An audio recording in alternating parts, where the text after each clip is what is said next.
Good afternoon, everyone. So what do we have on the table today? I might have mentioned this in another video. We've got a Cannondale Moto FR freeride. So this came about when they were still going with the head shock concept. Let me get some more light in here. They were going with the head shock concept, but they wanted to add a bit more travel. And so you've got these two long telescoping sections rather than just the section in the head. So the end effect of making this actually ended up with the lefty, because this and the other Moto, which is a even bigger sort of thing, basically inspired someone to go, oh, it's pretty stiff, we could just use one side. Anyway, so it's an interesting part of Cannondale suspension history, and I got this one with the frame pretty beat up. This was completely frozen, and we are going to take it apart today. Actually, this was all rusted out. It was white and like fluffy sort of aluminium corrosion, and I actually had to build a tool to remove this. It was so welded on. So here's the tool I made. Basically a long square section of metal, and I put two bolts through it with a bolt in the middle, and that allowed me to engage on these holes with enough leverage to be able to undo this cap. So this is one of the first parts to do when you're taking apart one of these, is to remove this cap. And actually best to leave these clamps on until everything else is loose, because otherwise it's quite hard to get a grip on things. It's a lot easier to get some traction on the fork if it's lying in a position where you can lean across or use both arms, both fork legs, sorry. So yeah, it's obviously nice and free now, but when I first dealt with this, it took me days to get this loosened up. And I wanted to get it loosened up without destroying it, obviously, because, not exactly the easiest bits to come by.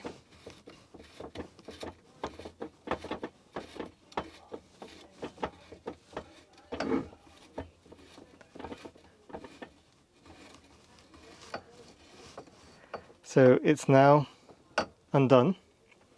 Now I'm going to undo this one. And this one I can just undo with a regular pin spanner. So I've got the regular pin tool, and I'm going to use that to undo this side.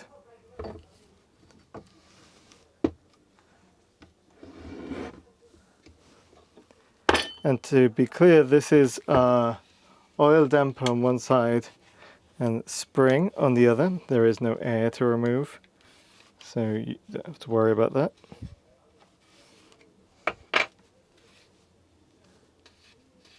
So that's the oil side there.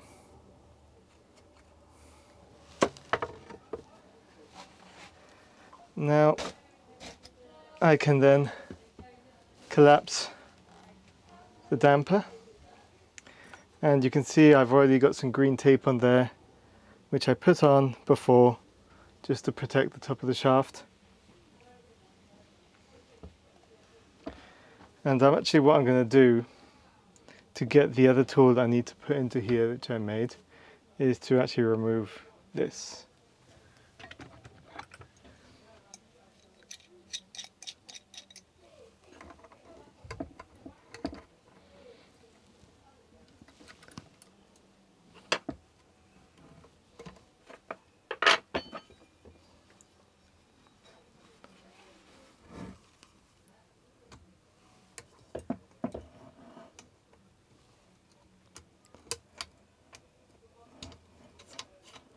Okay, it was already fairly loose, but you would normally have to use that tool and clamp onto this, but this effectively just threads off there. There'd be some Loctite on there, I would imagine, normally. Let me zoom in.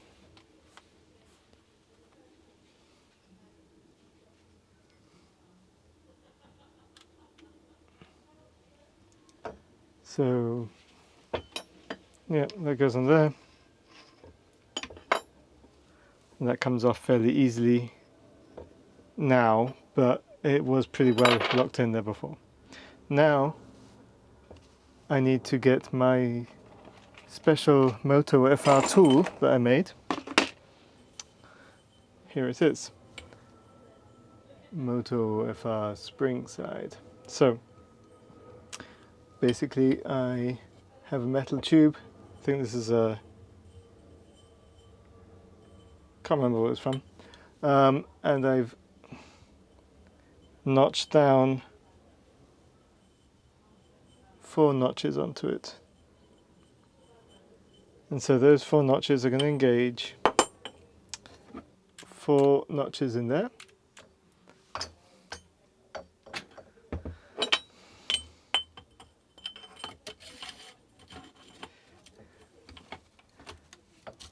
So there we go, it's engaged. And now normally I would stick a pin through there to undo it, but because I already undid it previously, there we go. The spring pressure was holding it in and it's just popped out. So here we go. And you can see there's the 4 gaps, the 4 holes that this tool aligns with.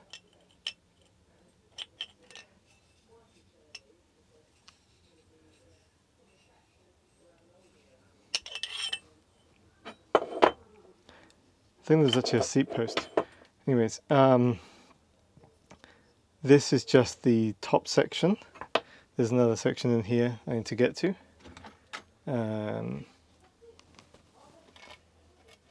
It's a very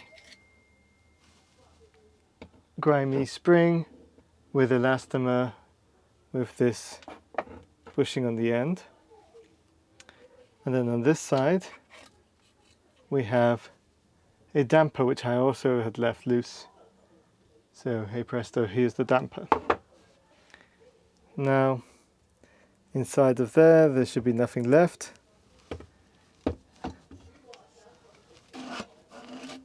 And these now very grungily move and compress. So I'm going to put the internals to one side for now. That's going to need a decent amount of cleaning.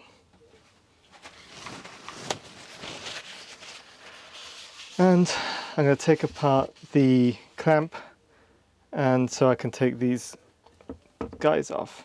Actually, first I want to remove these lock rings.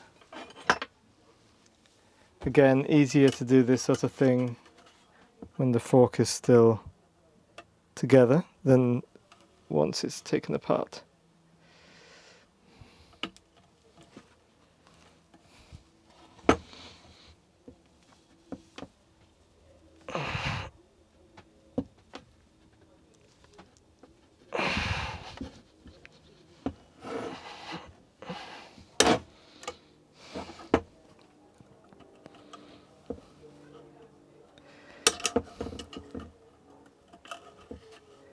And this one I hadn't loosened up yet, so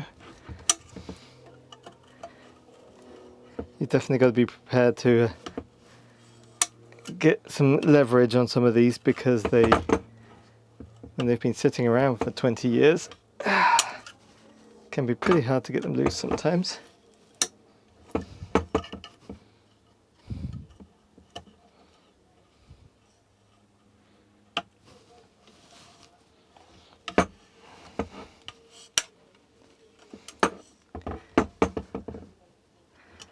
But as you will see when I start to take this apart, it has some similarities to both the head shocks and to the early DLR lefties.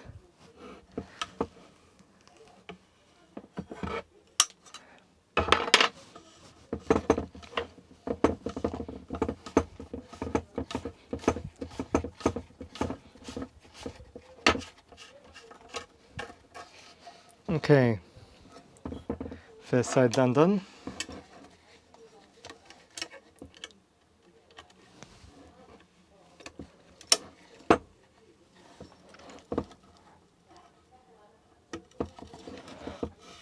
This side I had undone before, so that one's nice and loose.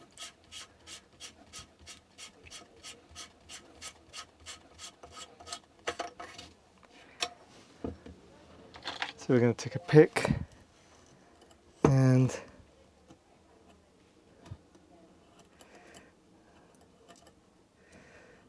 I can't remember if these actually have a retainer here.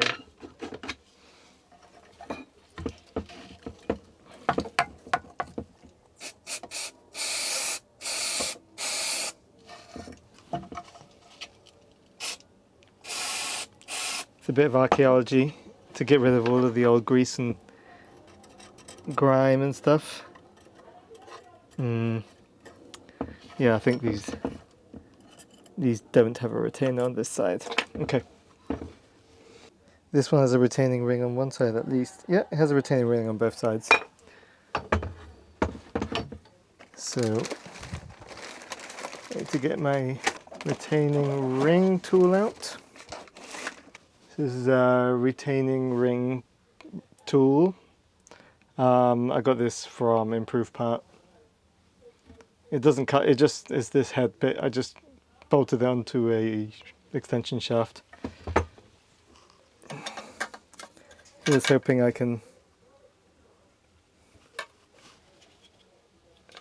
might need to...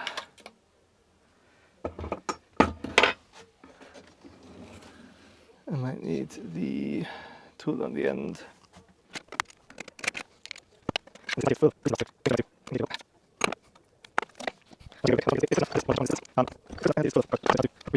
So you can't really see what I'm doing, but I've got my top light coming down here, and I'm just looking down and using a pick to remove the lock ring. I might need more than one pick. It's a bit like a few moments later. Aha, okay. That took way too much effort to get these two retainer rings out. Actually stopped recording, and that was about half an hour ago. Maybe 20 minutes, but there's lots of rust in there, which does not help.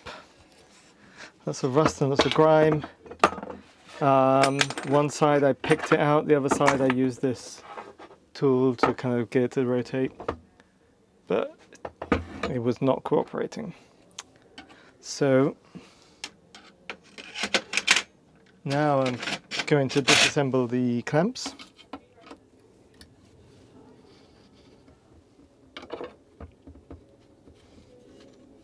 It's just a little 5mm Allens. And I am going to repaint this actually. It's pretty crusty, I'll show in a minute. I already sanded down and prepped the frame for repaint.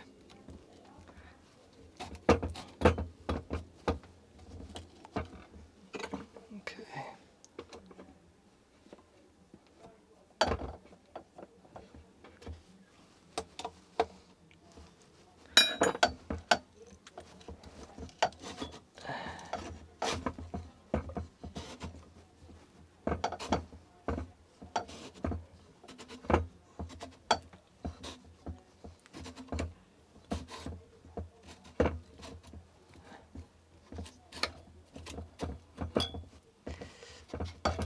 Okay, so here's the clamp. I will strip this pardon me, down and clean. I'm losing my voice. I'll strip down and clean it later on. First things first, we need to take apart these, and we've got, as usual, we want to keep track of the internal races. The outer races should be all the same. So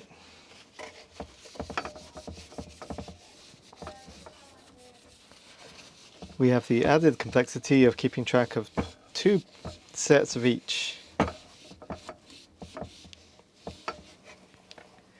So I'm going to mark up 1L, so on. So when this is on the bike, this will be the left hand side, and this is the front, so 1L, 2L, 3L, 4L.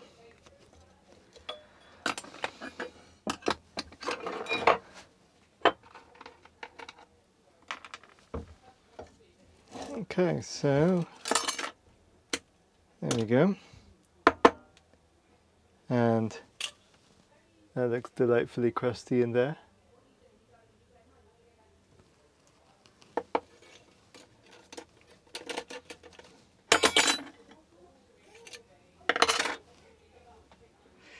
Oh yes, that looks nice and gunky. And we've got pretty filthy races. Let's see if the plastics are okay. If they are, I'll just replace the bearings on them. So I might as well use the white tray for the nice clean, not disgusting parts, obviously.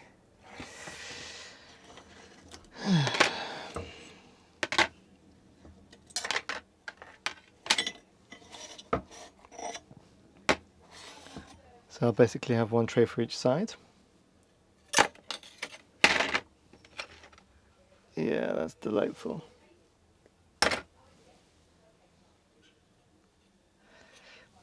So 1, 2, 3.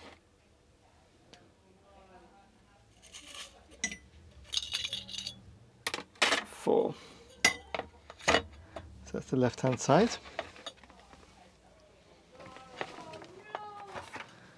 Okay, so now we're going to do the same thing with the right hand side. And actually for now, just to make sure that I'm not getting confused, I'm just going to put a little L on here, because the paint's going to get replaced anyways, but it just give me a little reminder. Okay, I'll take this zip tie off as well. That can just go wherever. So this one is a lot stiffer.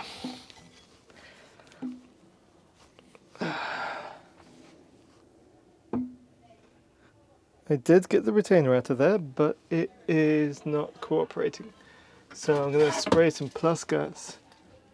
I'm going to spray some plus gas down here.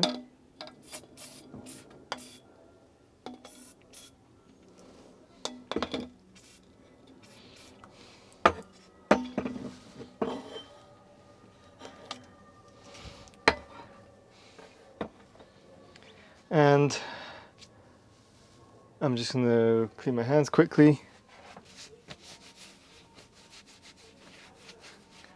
I'm probably going to pop my GoPro on so I can get another angle. So, yeah, this was moving before, and it will probably move again. It's just without the whole fork fork clamp on. It's kind of seized itself up. I could try giving it a very light tappy tap tap. Might do that.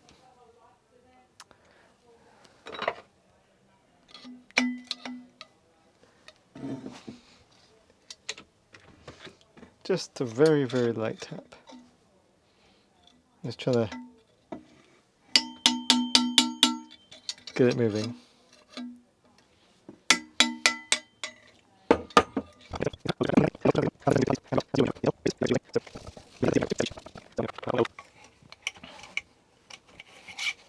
So it's certainly got a lot more out.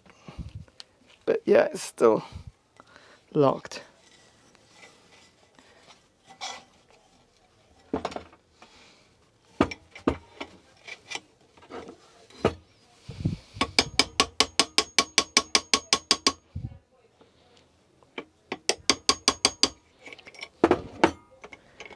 So there's a little bit of marring right there, but it's not damaging the threads. I'll just need to make sure to smooth it out afterwards.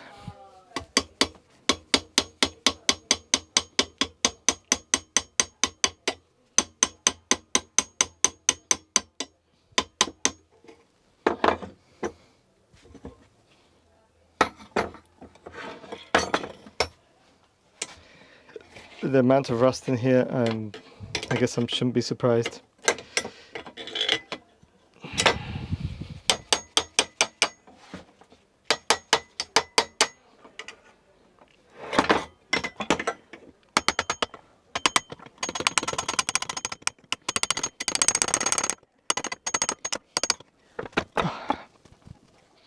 Yeah, it's pretty rusty in there.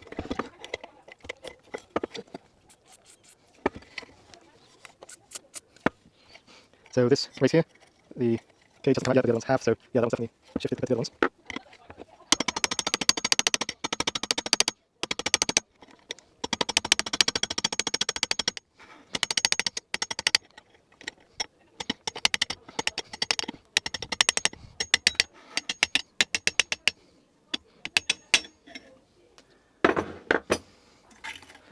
Okay, before I forget, I need to mark up these races.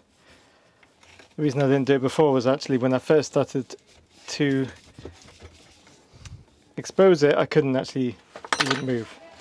So, I almost forgot. Okay, so, front.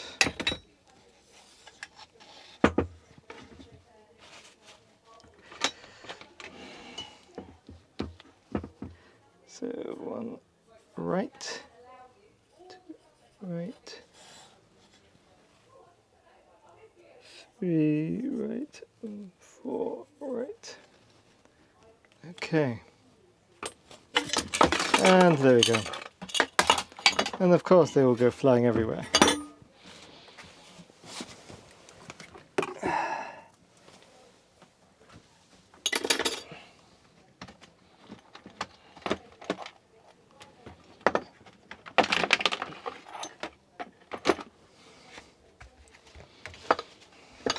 So we have some very rusty looking races. Yeah, that's pretty atrocious.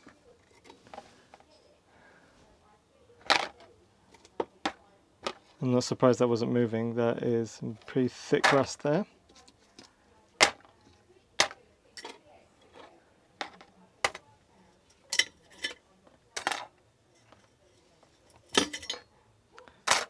Okay. So let's go to that side.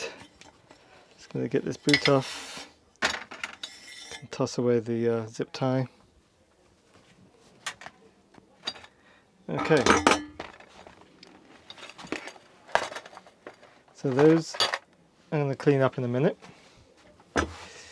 Now, as you can see, the paint is pretty rough. There's a lot of oxidization, a load of oxidization under the paint there, and just Just looking at the surface underneath here. Yeah, everything looks good enough underneath all the grime. But yeah, you got this bought this Montana paint color jaune d'or, amarillo dora, golden yellow. And it's actually a pretty good match. I think once that's got some gloss on it, I don't know. What do you think? I know that you can get like the color codes for these, for this paint with the RAL numbers or whatever, but then you have to find somebody who'll mix up a can for you and so on. And sometimes it's just easier just to, if you can just buy a pre-mixed can. So I want to see how that works out. And I'm just moving dirt around with this rag at this point. Okay. So I'm going to set these legs aside because I need to start doing the paint prep on them. But as far as I can tell, everything internally is looking good. I mean, it'll need a cleaner in there, but there's nothing to worry about on these parts. What I do need to look at is whether or not I have the available races to rebuild.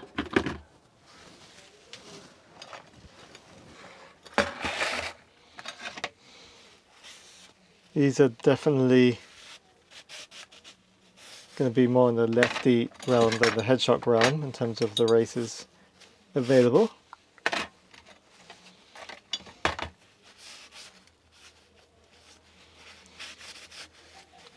Yeah, these are disgusting. Obviously, these are not, usable. See if I've got something that's matching, and if not, I'm going to have to order something. And I'm thinking I don't have anything this long.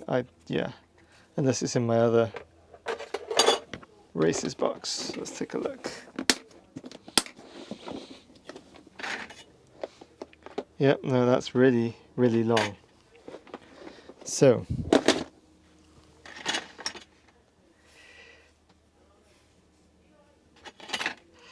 these ones are, yep, pretty unusable on both sides.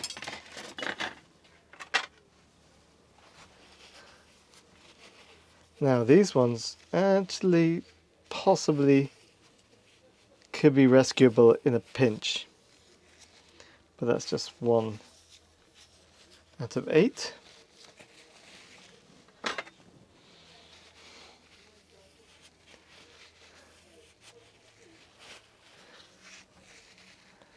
Still, it's pretty rough. So this one, yeah, this one could do. But anyways, these are going to be the stumbling block, I think, for getting this rebuilt sooner rather than later, is whether or not I can source races this length. And there is one option, hopefully, and that is Improved Part is now producing some races in only a very specific thickness and then with copper shims. So the question would be, do they make them this length? I think that's going to be a pretty important question. And until I can find out whether or not I can get these, everything else is pretty much on hold, because there's really no point in me sourcing these, which I probably have. I can start to clean things down, but yeah, these are the stopping point. Without the outer races, you can't really rebuild anything. So the only other thing I can do is work on the internals. So I'll do that in a coming video.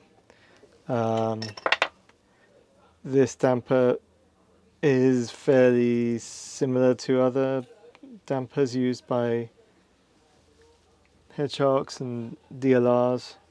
There's nothing particularly rocket science in here. Then we've got this elastomer is decomposing, so I need to replace the elastomer.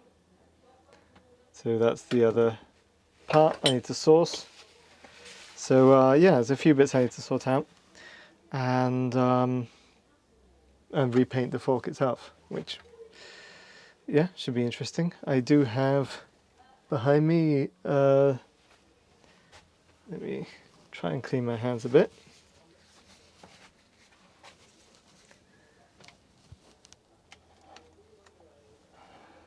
So behind me I have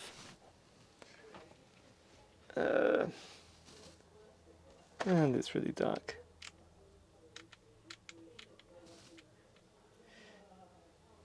Yeah, so there's the rear triangle of the freeride. Just ready to put decals and clear coat on. But yeah, that's where we're going to stop for now. I can't really do much more at this point in time. And I need to clean up anyways before I get to anything else. So I'm going to just clean up, and in another video I will go through whatever I find in there, if it's anything interesting. And probably the next time you see this will probably be when I've sourced some parts and I'm ready to rebuild. So anyways, thanks for watching. Sorry if it's left on a kind of a